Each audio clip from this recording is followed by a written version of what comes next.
Should cyclists do running? Is the question. I am a firm believer that cyclists should do running. It is fantastic cross-training, and I'm a big believer that runners should also cycle. I believe these two sports complement each other massively.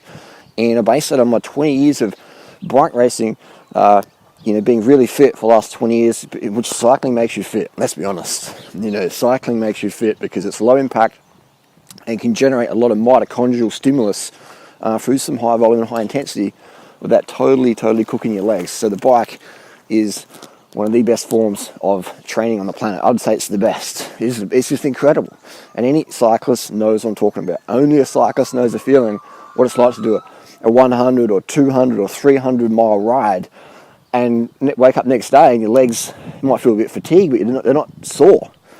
But anyone who's ran around the block or done a fast 5K or a marathon even knows that without proper conditioning, your legs can be buckled, sore for weeks. I mean, I've done 400-meter repeats and been sore for weeks as a runner.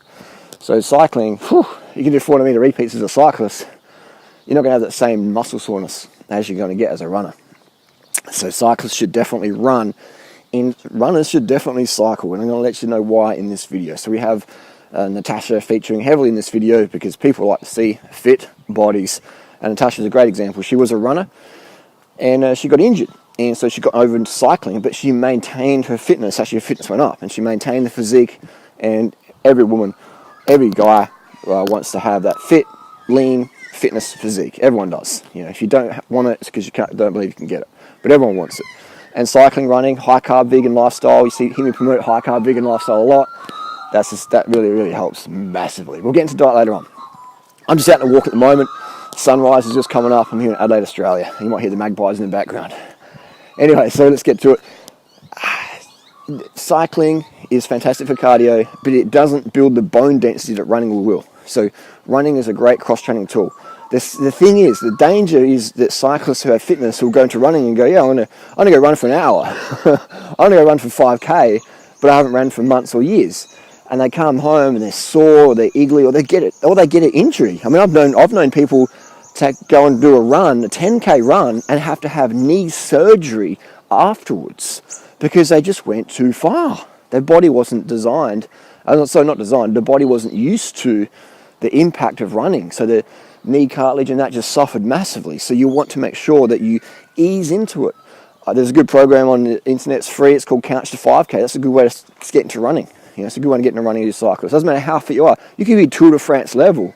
You're going to fuck your knees up. You're going to fuck your ankles. You're going to fuck your ITB. You're going to fuck up your hips, everything. If you try and use cycling fitness and running fitness from the get-go, you're going to get fucked up, man.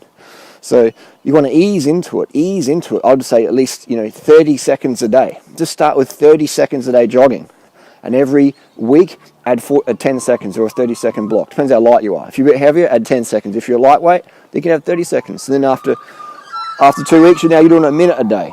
And after 3 weeks, you're doing a minute and a half a day. And after, And then it builds up slowly.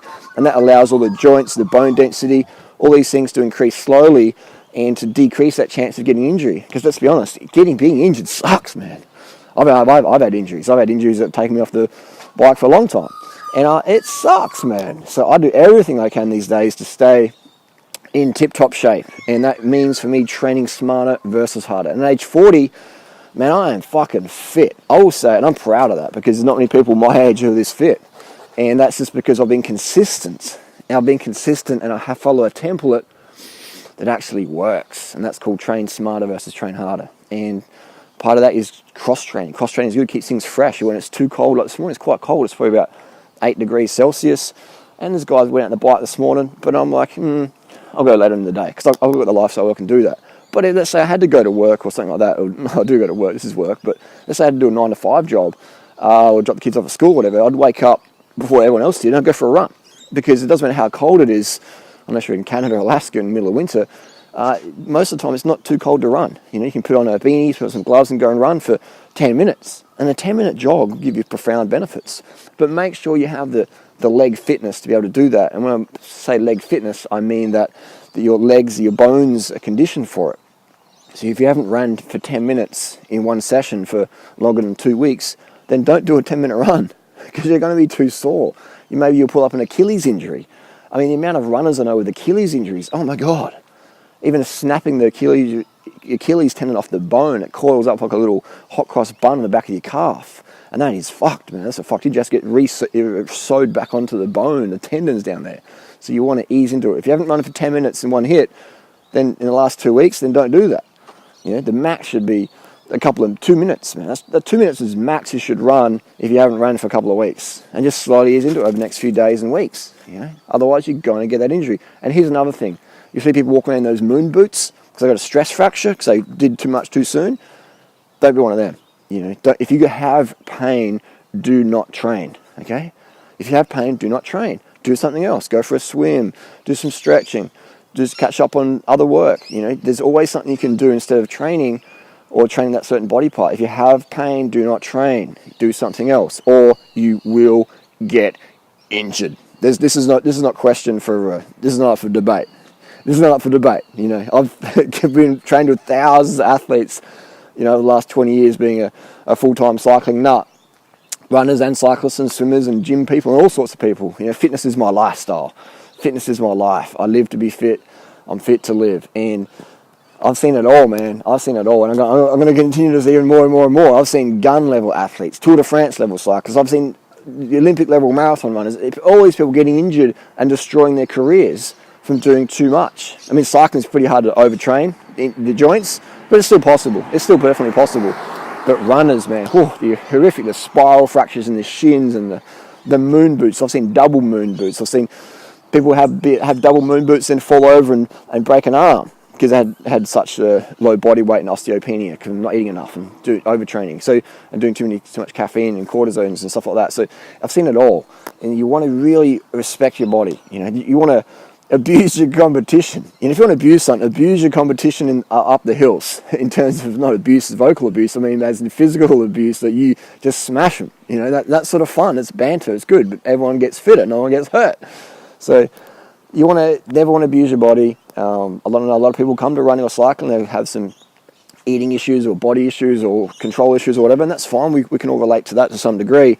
But you want to have that nurturing mentality as well. You want to have a nurturing issue where you do look after yourself and you understand that you only have one body for the rest of your life. You know, imagine that. Imagine if you're a cyclist and you know the cycling industry says, okay, you're going to have one bike for the rest of your life. We're going to give you this Tarmac, we're going to give you this TCR, we're going to give you this Trecamondo or Pinarello or Reed Osprey or whatever. We're going to give you a bike. It's one bike for the rest of your life. Imagine how well you'd fucking treat that bike. You wouldn't let it out of your sight. You'd be like, someone might steal it. I'm going to lock it to my fucking leg. It's going to have a GPS tracker in there. It's going to be double locked at home. It's going to have a guard dog plus an armed guard security.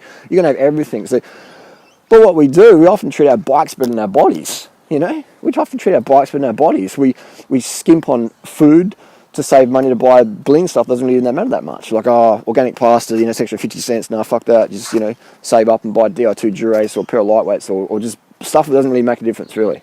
You know, put better quality nutrition in your body. Choose organic when you can. Go vegan every time. You can always eat vegan food. There's no need to eat animal products. It's not good for our health. It's not good for the planet. And it ain't good for the animals. And it's going to help your weight loss goals as well. If you go high carb, low fat vegan and you're doing sport, man, you're going to notice some rapid results. You're going to notice some rapid changes. Just first of all, what you're going to notice is just your mentality. You're going to be more carb up. You're going to be more positive. You're going to go, wow, like I have a greater participation in my daily reality. I mean, right now at Sunrise, I've got no caffeine in my system, no stimulants whatsoever, no Ritalin or Adderall or nothing. But I'm gibbering jabbering because I'm just alive. That's carbohydrates there. You know, every cyclist knows when you cut your carbs, you cut your life. Everyone knows that. When you run out of sugar, you're just like, boom, you bonk, you hit the wall. Your legs go zub-zub. And you can't even think straight. You get moody, you get temperamental, you get like emotional, you become like a little baby who's undercard, like an undercard baby. It's worse than undercard adults because it makes us look foolish. So you want to make sure that you get enough carbohydrates every day. I agree with Dr. Ferrari, 10 grams of carbs per kilo of body weight per day, 1 gram of carb per kilo of body weight per hour. 10 grams of carbs per kilo of body weight per day, 1 gram of carbs per kilo of body weight per hour. That's a good starting. You can go up or down from that. You might need a little bit less. You might find it's too much food. You might find it's not enough. But that's a good template to follow. And you can sort of moderate that. But you can never eat too many carbohydrates in a week. You might eat too much in the sitting before a hill climb TT and you feel sick, but you can't eat too much carbohydrates in a week or a month or a year. If you could, I would be obese. People send me messages all the time, Harley, that's too much sugar in the smoothie, that's too many bananas, that's too much rice, that's too many low-fat vegan biscuits, you're going to get fat. Harley, you're looking really lean, what's going on? You know, so it's like, hang on, which one is it? I'm too lean, or I'm going to get too fat. You know, I've been doing this for 17 years, high-carb vegan. This shit fucking works. And look at all the girls or guys who train or follow my advice long term. I mean, the proof's in the pudding. The high-carb, low-fat vegan pudding, the proof's there. I mean, I have plenty of critics on the internet. And none of them as lean or as fit as me or have the quality of life or their girlfriends are, you know, as fit-looking or whatever.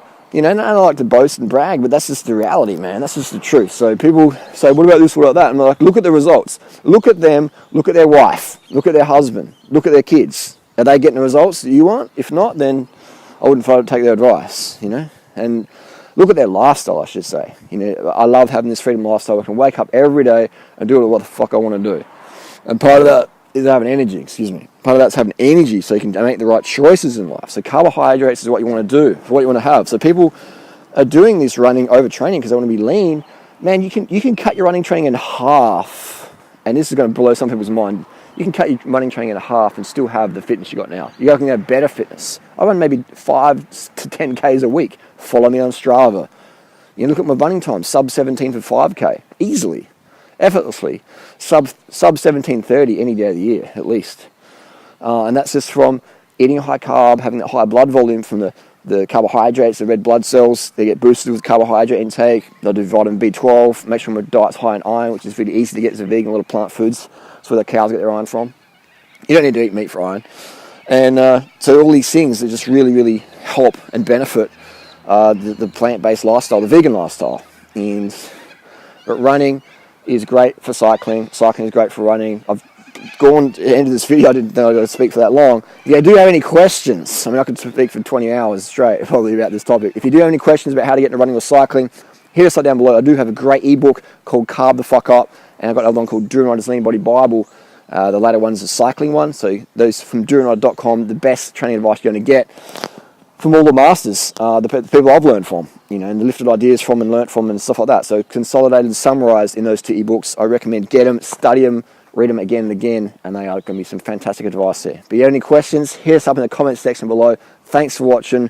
Run for fun, ride to live to ride, carb the fuck up, get it fucking done, and we'll see you next video.